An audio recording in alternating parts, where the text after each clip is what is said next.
Allah dua ibadətlərimizi qəbul eləsin inşallah. İlahi, əllərimizi naumid qaytarma. Amin deyən dilləri lal öldürmə. İlahi, bağışlamamış bizi bu dünyadan aparma. Ramazan ayının qalan saatlarının, qalan vaxtlarının feyzindən bizi binəsib eləmə.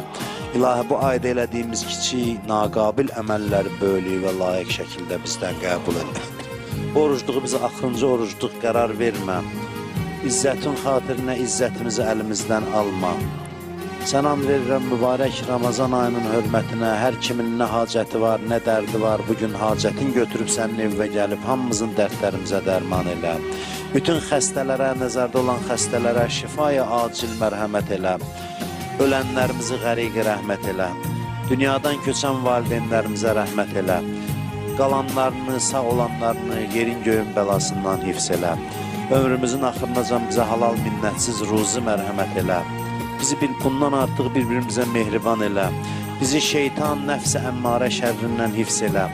Qəbrimizin əvvəl gecəsində Mövla Əmir-il-Muminini başımızın üstündə hazır elə. Dünya və axirət üzü ağamızın nur-u vilayətindən ayrı salma. İmam Hüseyin əleyhissalamın ziyarətinin həsrətində olanlara bu cəmə tezliklə Kərbəla ziyarətini nəsib elə. Müqəddəs məkanların ziyarətini bütün arzusunda olanlara bu cəmə qismət elə. Allah sanan verirəm, bu ayın ehtiramına Əli ibn Əbi Talib hörmətinə dünya və axirətlərin abad elə. Onları Qur'andan, Əhl-i Beytdən ayrı salma. Şəhidlərimizin ruhun bizə duası qərar ver. Qiyamət günü bizi şəhidlərimizin yanında xəcalətdə eləmə. Yaralı qazilərimizə, əskər zabitlərimizə tezliklə şifa mərhəmət elə. Tutulan oruzları, edilən ibadətləri qəbul elə. Günahkar gözlərimizi qiyamətin günündə ağlatma. Bu bədənlərimizi cəhənnəm əzabından hifz elə. İmam Zaman ağamın zuhuru